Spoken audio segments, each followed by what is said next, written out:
The wind whispered through the hollowed branches of the old oak outside the Maplewood estate, its gnarled limbs twisting against the dim light of dusk. Avery Maplewood stood in the doorway, arms crossed against the chill, her gaze tracing the pattern of shadows that danced across the facade.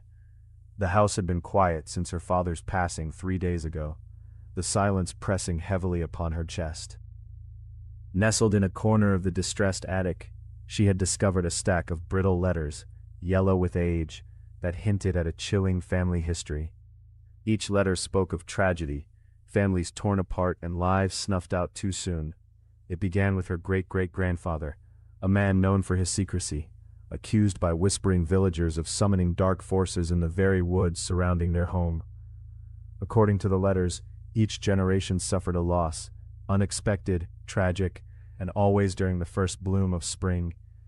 As she unfolded the next letter, a scent wafted towards her. It was sweet, like honey mixed with something metallic, invading her nose and lingering uncomfortably. Avery frowned, feeling the air grow heavier, suffocating. The temperature in the attic had dropped, and she swore she could hear the rustling of fabric, like a veil being drawn across an unseen figure. In desperation, she stumbled down the narrow stairs toward her father's study, the floorboards creaking beneath her unsteady steps like mournful sighs. As she entered, the faint sound of whispers pricked at her ears, words indistinct, but echoing something familiar. Her name, perhaps.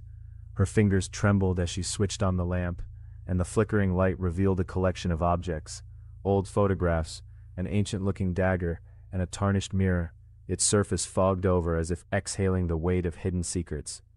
In the mirror's reflection, Avery caught a fleeting glimpse of movement behind her, a dark shape, indistinct, yet undeniably present. Heart racing, she spun around to find nothing but the empty hall behind her. The air reeked now of must and decay, the whispers growing louder, swirling around her, urging her to remember, to act. Determined to confront the darkness that loomed over her family like a specter, Avery returned to the attic, clutching the dagger tightly in her hand. She felt its weight, an anchor in a sea of dread. Setting the letters before her, she recited the passage she had memorized, the final words of her ancestor, lost to time. The curse can only be broken by one who dares to unveil the final truth.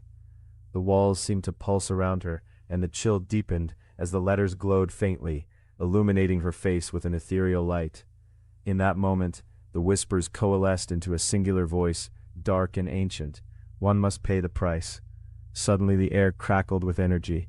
The mirror shuddered, rippling like disturbed water, and a face emerged, an echo of her own, twisted into a twisted, malevolent grin. Avery's reflection laughed, mocking her resolve. Her heart thundered in her chest as she pushed through the rising dread, finally slashing her palm with the dagger's edge. The moment her blood spattered onto the letters, a whirlwind of memories crashed through her mind, visions of the lives lost, each one connected by a thread of sorrow that bound them to the estate. But amidst the pain, there bloomed a flicker of hope, a chance to rewrite the end of her family's tale. As the fabric of the curse began to tear apart around her, the voices quieted, and the cold began to recede, replaced by a warmth that felt like freedom. Looking back at the mirror, she saw the dark figure dissolve into mist, her own expression serene, the weight of generations lifted, and for the first time, she felt like she could breathe. With the dawn breaking through the attic window, Avery closed the letters, their secrets finally laid to rest. She stepped out into the light, her path forward untainted by the shadows of the past. The Maplewood estate, once a prison of echoes, now stood as a testament to courage, the courage to confront, to change, and to no longer be bound by a legacy of fear.